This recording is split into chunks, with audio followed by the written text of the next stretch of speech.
ও মায়েরা, অনেক অনেক বাবা মা আছে না, ছেলে পড়াশোনায় যদি ভালো হয়, ছেলে যদি রেজাল্ট ভালো করে,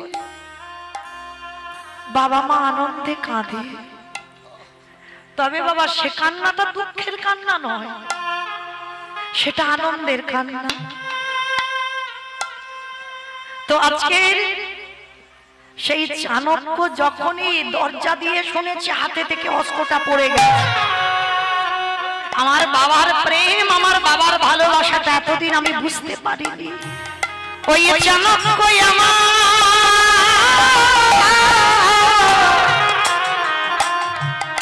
ওই পিতার চরণে গিয়ে চাণক্য আছাড় খেয়ে পড়ল। পিতা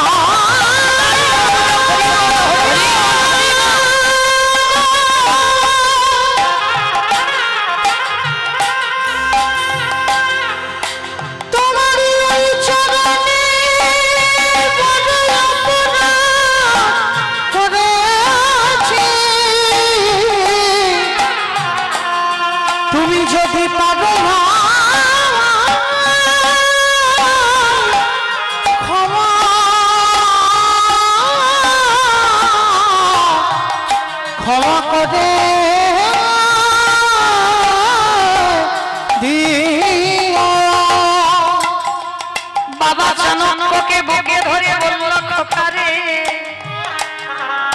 আমি যদি তোর মায়ের মতো তোরে ভালোবাসতাম না, তুই যদি জানতে পারতিস আমার বাবা ও মায়ের মতো ভালোবাসে, তাহলে বলে মা,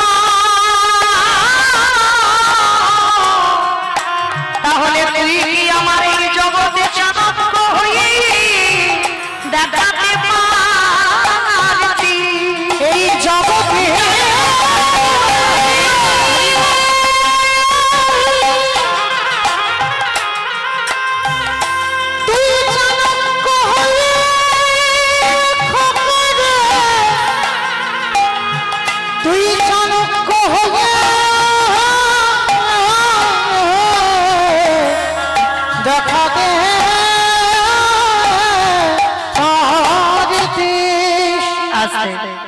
এইবার সেই চাণক্য চরিত্র শ্রবণ করে মায়েরা আপনারা আমরা কি বুঝলাম? ভালোবাসো সন্তান, প্রত্যেকে পিতামাতাকে ভালোবাসতে হবে, তবে এই নয় যখন যেটা জেদ ধরে বসবে সেই জেদ আমাদের পূরণ করতে হবে। আর যদি এইভাবেই তুমি চলতে থাকো, তাহলে বাবা সন্তান যদি একবার মাথায় চড়ে বসে, তাহলে সেই সন্তানকে আর মাথা থেকে নামাতে পারবে না। কিন্তু আজকের লীলায়, ও মায়েরা, লীলাতে কোথায় ছিলাম? হয় দেখো নাকি স্কুল ঘরে ছিলাম। বেশ, রোহিতাস। তো আজকের সেই রোহিতাসের আগের জন্মের ঘটনায় ছিলাম, রোহিতাসে ছিলাম না। তো আজকে সেই ছেলেটা মা, বাবা মা দুজনেই চলে গেল, যে বুড়ি মা আনলো, দেখতে দেখতে আজকে ছেলেটার বয়স হলো 5 বছর। আর 5 বছরের ছেলে আজকের কি করেছে জানো মা?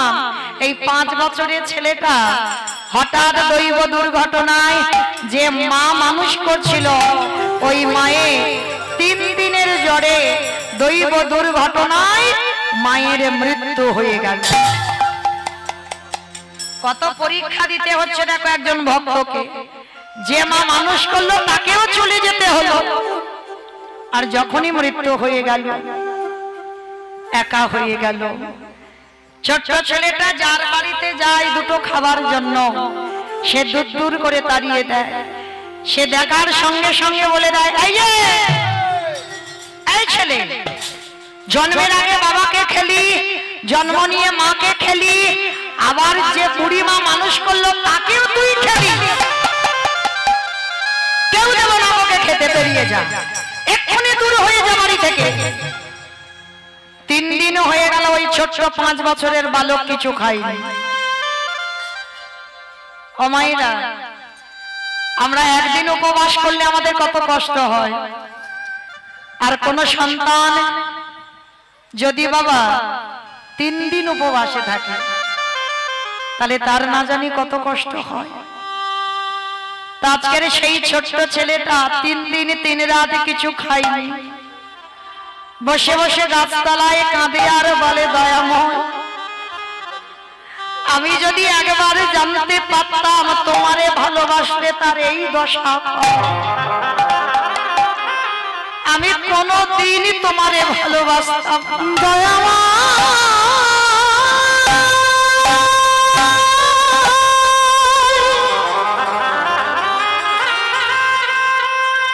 যে জন্য তোমায় ভালো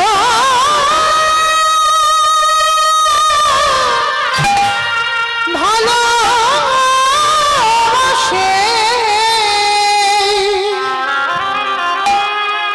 তবে কি এমনি করে কাঁদিতে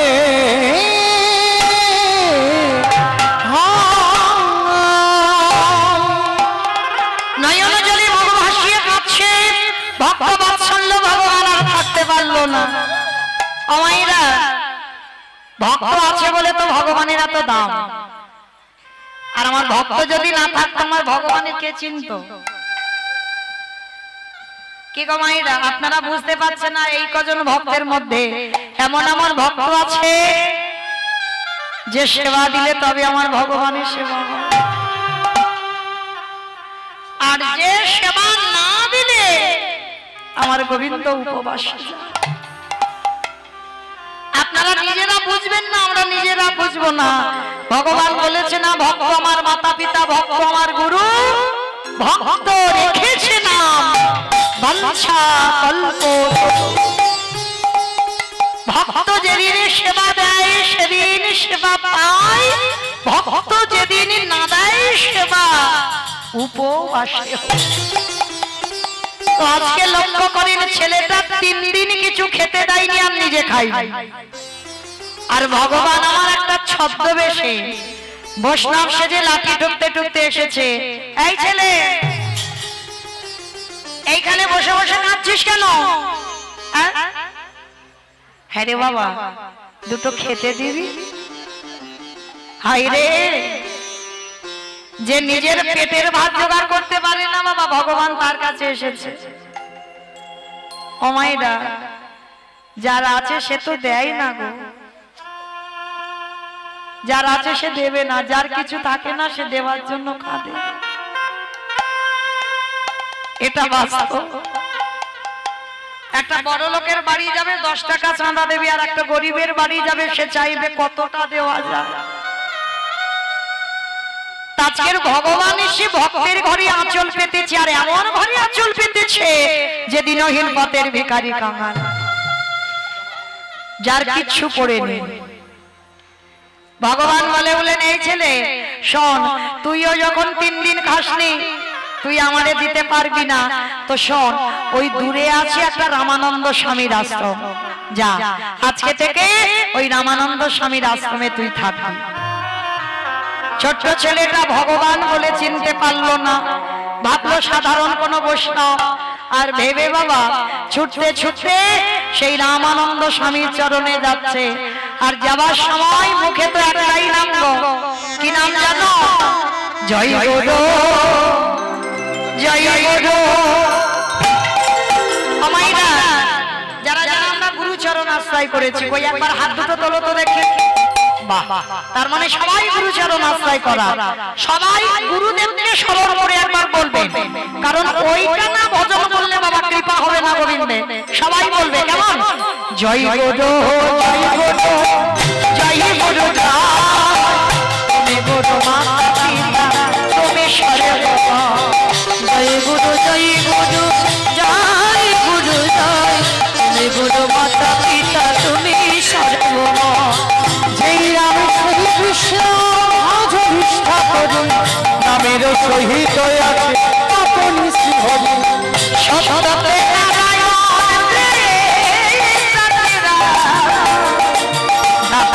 শ্রীকৃষ্ণ জয় গুরু, জয় গুরু, জয় গুরু, জয় তুমি গুরু মাতা পিতা তুমি সর্ব জয় গুরু জয় গুরু জয় গুরু জয় তুমি গুরু মাতা পিতা তুমি সর্বময় একেবারে গুরুদেবের চরণে আছাড় দিয়ে বললে চিৎকার করে বলে উঠলেন গুরুদেব কে কে আমায় এমন ভাবে পা দুটো জড়িয়ে ধরলো আরে ছাড় ছাড় ছাড় কে তুই নাম কি থাকিস কোথা বাবা মাকে অনেক প্রশ্ন ছোট 5 বছরের ছেলেটার একটা উত্তর আমি অনাথ অনাথ বলেই আমার পা দুটো জড়িয়ে ধরলি আরে আমার আশ্রমে যে থাকবি আমার আশ্রমে থাকতে গেলে তোকে কটা নিয়ম মানতে হবে পারবি বলো গুরুদেব কি করতে হবে শোন তোকে মুষ্টি ভিক্ষা করতে হবে অমাইরা মুষ্টি ভিক্ষা মানে নিয়ম আছে এই আমাদের মতো ভিখারিরা যতক্ষণ শরীর চলবে ততগুলো বাড়িতে যাব কিন্তু রামানন্দ স্বামীর এটা নিয়ম নয় মাত্র 3টে বাড়ি বাবা 3টে বাড়ির ভিতরে যাওয়া যাবে না রাস্তা দিয়ে তুমি যাবে তোমার কাঙাল বেশ দেখে কেউ যদি 1 মুষ্টি ভিক্ষা দেয় 3 জন মা 3 মুষ্টি ভিক্ষা দিলে সেইটা এনে আমার প্রভুর জন্য রন্ধন করে দিতে হবে আশা যদি কোনোদিন অযাচিত ভাবে কারোর বাড়িতে চাস আমি যদি জানতে পারি সেদিন আমি তোকে আশ্রম থেকে বের করে দেব ঠিক আছে গুরুদেব আমি কথা দিলাম আমি তোমার আশ্রমের জন্য আমি প্রতিনিয়ত মুষ্টি ভিক্ষা করব অযাচিত ভাবে কারোর কাছে কিছু চাইবো না দিন গেল মাস গেল বছর গেল শুরু হলো ভক্ত ভগবানের আবার লড়াই ভিক্ষায় যাবে ভগবান ডাক দিল পবনদেব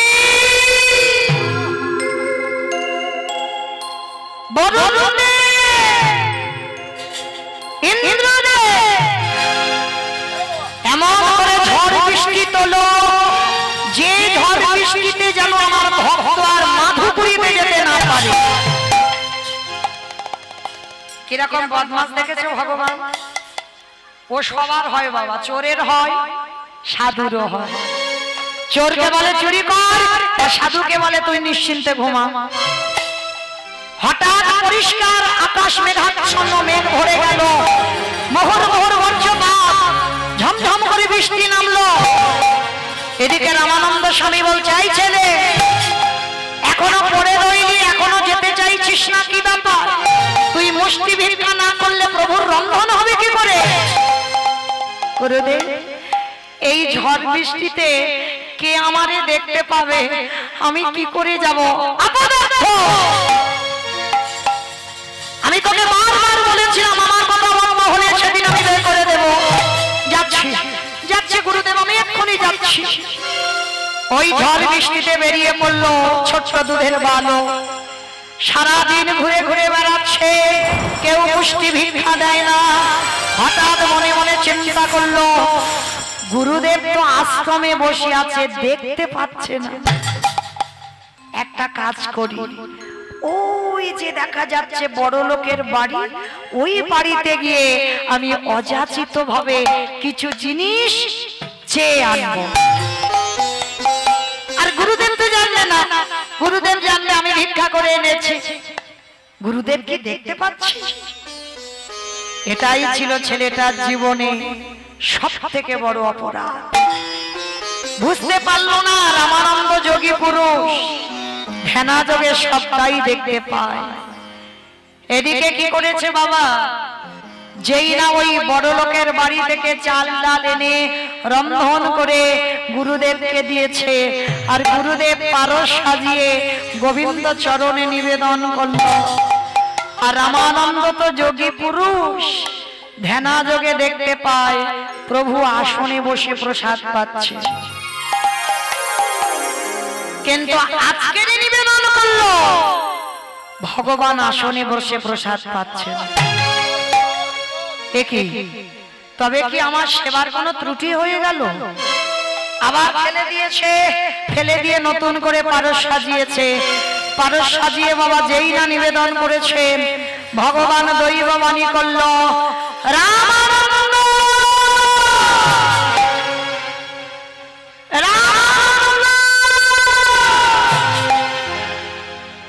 তুমি মুষ্টি ভিক্ষা দাও, তাই আমি তোমার আশ্রমে প্রসাদ পাই। আজকে তোমার শিষ্য ঘোর অন্যায় করেছে, ও লোকের বাড়িতে গিয়ে অযাচিত ভাবে চেয়েছে, তাই আমি আজকের পর থেকে তোমার এই আশ্রমে আর প্রসাদ পাবো না। চমকে উঠল রামানন্দ। যেই না শিষ্যকে ডেকেছে, শিষ্য যেই না দাঁড়িয়েছে, গুরুদেব প্রশ্ন করলো, সত্যি করে বল, সত্যি করে বল বাবা, তুই আমার এই যে চাল ডাল এনে রন্ধন করেছিস, কোথা থেকে চাল ডাল আনলি? বাবা, যারা দুধের বালক ছোট হয় তারা মিথ্যা কথাটা আগে বলে না, সত্যিটা বলে দিল। গুরুদেব, গুরুদেব, এক জমিদার বাড়ি থেকে আমি ঝড় বৃষ্টিতে গেলাম, কেউ আমায় দেখতে পেল না। জমিদার বাড়িতে গিয়ে আমি অযাচিত ভাবে চাল ডাল চেয়ে এনেছি। ওরে অপদার্থ, বেরিয়ে যা, এই মুহূর্তে তুই আমার এই আশ্রম থেকে বেরিয়ে যা। না না গুরুদেব, তুমি আমায় তাড়িয়ে দিও না, তুমি তাড়িয়ে দিলে আমি কোথায় যাব বলো গুরুদেব? এ জীবনে তো আমার আপন বলতে কেউ নেই। পা ছেড়ে দে, পা ছেড়ে দে, পা ছেড়ে দে। মারল এক পায়ের লাথি, যেই না শিষ্যের পিঠে লাথিটা দিল, শিষ্যের পিঠে বাবা খড়মে ছিন্ন করে গেল। তাহলে কত জোরে লাথি মারলে তবে একটা পায়ের খড়মের চিহ্ন পড়ে বাবা? ছেলেটা চরণটা ছেড়ে দিয়ে বলছে, গুরুদেব আমায় মারো, আমায় মেরে তুমি আশ্রমে মেরে দাও, কিন্তু তাড়িয়ে দিও না, আমি কোথায় যাব গুরুদেব? তবে রে, এত করে মারলাম, এত করে বকলাম, তবু পা ছাড়ছিস না। তবে শোন ছেলে, গুরু বাক্য অমান্য করার অপরাধে, গুরুদেবকে ভজন থেকে সরিয়ে দেওয়ার অপরাধে আমি তোকে অভিশাপ দিলাম, যে শিষ্য গুরুদেবকে ভজন থেকে সরিয়ে দেয়, সেই গুরুদেব হয়ে তোকে অভিশাপ দিলাম, এর পরের জন্মে তোকে যেতে হবে একটা মুচির ঘরে। যেই না বলল মুচির ঘরে, ছোট মুচি না, গুরুদেবের এত ক্রোধ এসে গেল, অভিশাপ দিলাম, আজকে 24 ঘন্টার মধ্যে তোর জন্ম হয়ে যাচ্ছে।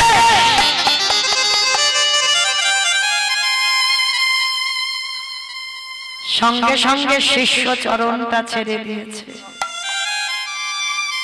চরণে ছেড়ে দিয়ে বলল, ওগো দয়াল গুরুদেব, তুমি যখন আমার মুছি খুলে জানাতে বললে, ওগো গুরুদেব তোমার চরণে আমি জানাই রাগলাম, আমি রাম জানি না, আমি কৃষ্ণ জানি না, আমি নারায়ণ জানি না। ওগো দয়াল গুরুদেব, আমি উচ্চ কুলে যাই আর নিজ কুলে যাই, আমি যে কুলে জন্ম পাই না, আমি যে কুলে জন্ম যাই না কেন, তোমার চরণে আমাদের নিবেদন গুরুদেব, আমি রাম কৃষ্ণ নারায়ণ কিছু জানব না। ওগো গুরুদেব, আমি যেন রামানন্দ,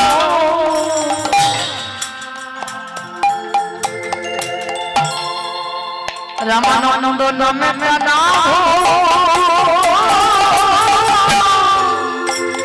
ভুলে আমি আর তো কিছু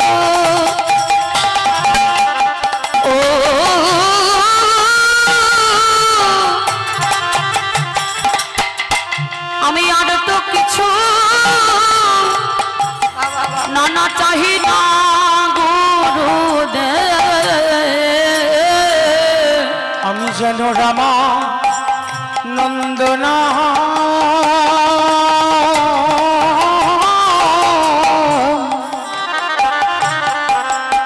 নামে ভুলে ভুলি না না যাই ওগো দয়া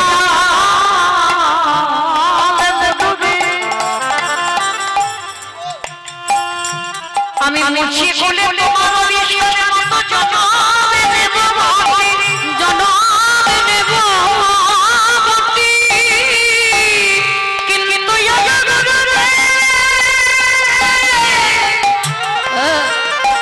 তোমার শরণে আমি জানাই লাগে না আমি ওই যে মুছি খুলে যাব আমি জানো গুরু চরণ আমি ভুলে যাব আমার যে কুলে জন ও আমার যে কুলে জন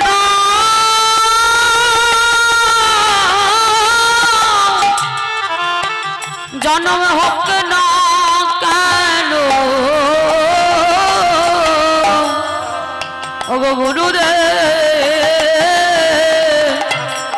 আমি যেন গুরু চরণে ভুলে না যাই গুরুদেব অবাক হয়ে গেল যাকে আমি লাথি মারলাম যাকে অভিশাপ দিলাম তবু বলছে গুরুদেবের চরণ ভুলবো না শিষ্যকে বুকে ধরে বলল খোকারে এই জন্মে তোর মতো শিষ্যকে আমি অভিশাপ দিয়ে ফেললাম কিন্তু পারিস যদি গুরু চরণে বসে তুই ক্ষমা করে দিস গুরুদেব এই যে তুমি আমার এই অভিশাপটা দিয়েছো না যে আমার আজকেই জন্ম শেষ এটাই আমি খুশি কারণ আমি গুরু চরণ ছেড়ে থাকতে পারবো না হরি বল ভালোবাসা অনেক রকমের হয় গো অনেকে ভগবানকে ভালোবাসে কোন নারী পুরুষকে ভালোবাসে কোন পুরুষ নারীকে ভালোবাসে আবার অনেক অনেক শিষ্য আসে গুরুকে ভালোবাসে যে গুরুদেবের বিরহ সে সহ্য করতে পারবে না তার শিষ্য বলল গুরুদেব এই যে আমার অভিশাপ দিলে আজকেই আমার জন্ম শেষ এতে আমি খুব খুশি কেন জানো গুরুদেব তোমারে বিরহ তোমারে ছেড়ে থাকার বিরহ আমি যে এক পলক সইতে নারি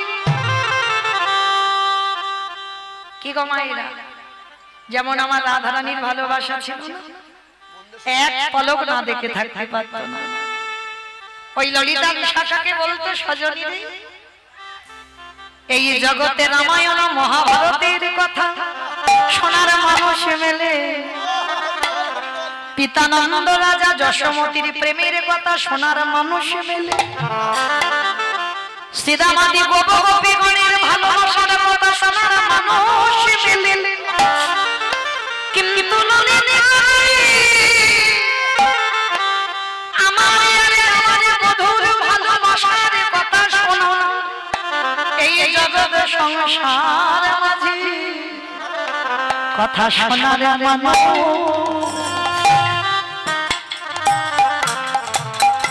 মানুষ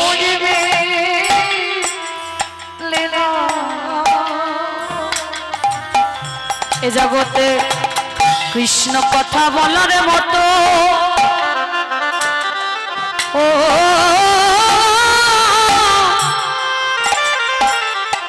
কৃষ্ণ কথা বলার মতো মানুষ মেলে বটে, কিন্তু কৃষ্ণ কথা শুনবার মতো তেমন মানুষ মেলে না। তাহলে মায়েরা আজকের গুরু শিষ্যের এইরকম প্রেম থাকে, তাই আর ছেলেটা যেই না গুরুদেবকে বলে ছুটতে ছুটতে ঠিক দুপুরবেলা বারাণসী নদীর জলে স্নানে নামলো। আর যখনই নদীর জলে স্নানে নামলো ছেলেটা পা পিছলে বাবা মৃত্যু যদি কপালে লেখা থাকে তুমি ঘরের দরজা বন্ধ করে থাকলেও মৃত্যু হবে, ও কেউ রোধ করতে পারবে না। ছেলেটা স্নানে নামলো, পা পিছলে গিয়ে বারাণসী নদীর জলে প্রাণ ত্যাগ হয়ে গেল। আর ওই ছেলে মৃত্যুর পর বারাণসী পাশেই যে জায়গাটা সেইখানে ওই ছেলেটার জন্ম হলো। অমাইরা ছেলে আসছে কোথায়? জন্ম হলো কাশীধামে। কাশীধামে কাশীধামে জন্ম নিল ভক্ত রোহিদাস।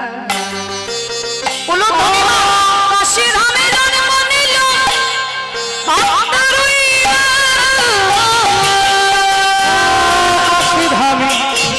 কাশীধামে জন্ম নিল ভক্ত রোহিদাস। কাশীধামে জন্ম নিল ভক্ত রোহিদাস।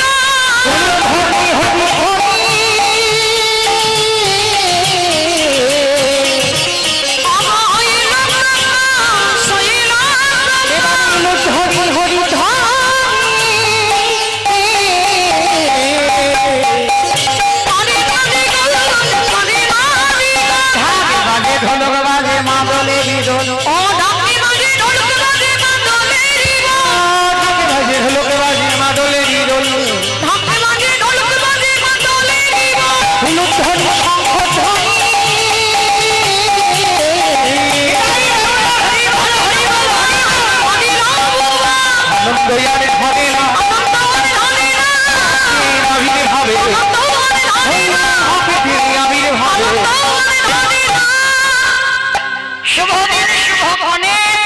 ছেলেটার আজকে জন্ম হয়ে গেল বাবা, নাম হলো বাল্মীকি রোহিদাস। ছেলেটা যেই না জন্ম হয়ে গেল, জন্মাবার পর থেকে বাবা ছেলেটা হলো জাতিস্বর। ও মাইরা, কারা কারা জাতিস্বর আছে একবার উলুধ্বনি দাও তো দেখি একবার সবাই।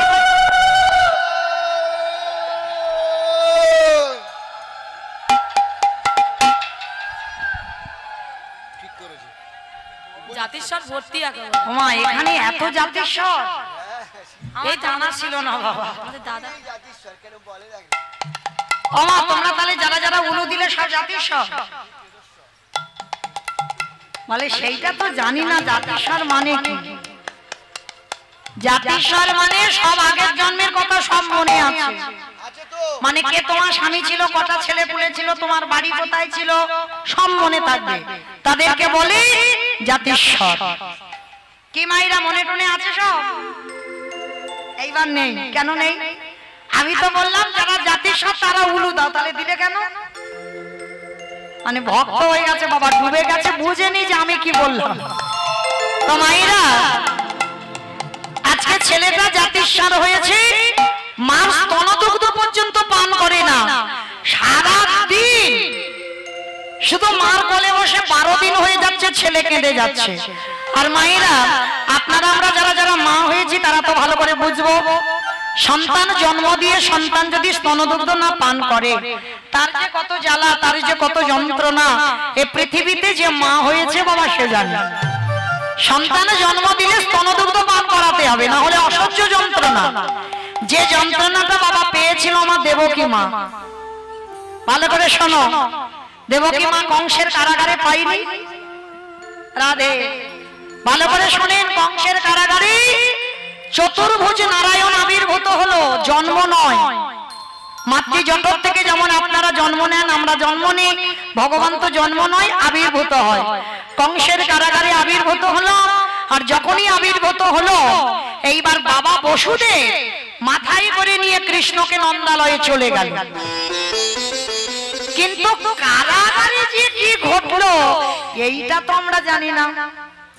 ওইদিকে তো নন্দ উৎসব হলো জন্মাষ্টমীর পরের দিন, কিন্তু কারাগারে কি হলো এটা কি জানো? জানো না তো? তাহলে শুনে নাও। কারাগারে দেবকী মাই আমার অসহ্য স্তনের যন্ত্রণায় ছটফট করে, মানে অসহ্য জ্বালা যন্ত্রণা, আর ওই যন্ত্রণা সহ্য করতে না পেরে কি করেছিল জানো?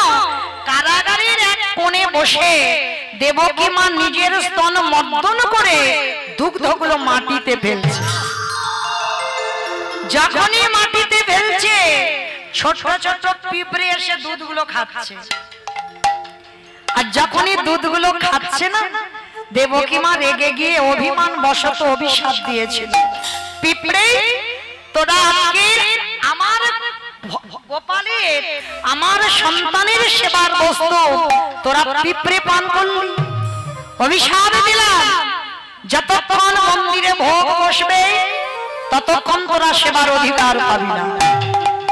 আর যেদিন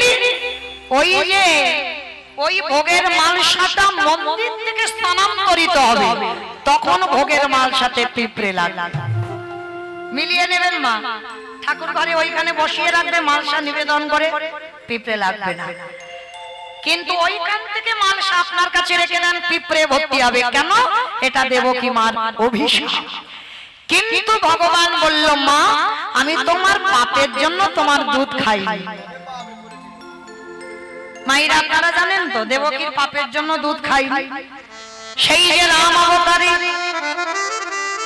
রামের মাতা ছিল কৌশলা জননী, রাম যেদিন 14 বছরের জন্য বনবাসে যাবে, ভরত জননী কইকেয়ী মা দুধের বাটিতে দুধ এনেছিল রামকে খাওয়াবে বলে, কৌশল্যা এসে দুধের বাটিটা ফেলে দিল। আর যখনই ফেলে দিল তখনই বাবা কইকেয়ী ফেলে দিতেই কৌশল্যাকে দে বলেছিল রাম কথা দে বাবা এর পরের জন্মে খবরদার আমার গর্ভে আসবি না, তবে আসবি তুই, তবে তোর বিমাতা কইকেয়ীর গর্ভে, তবে আসবি রাম কথা দে কোনদিন মাতৃদুগ্ধ তুই পান করবি না।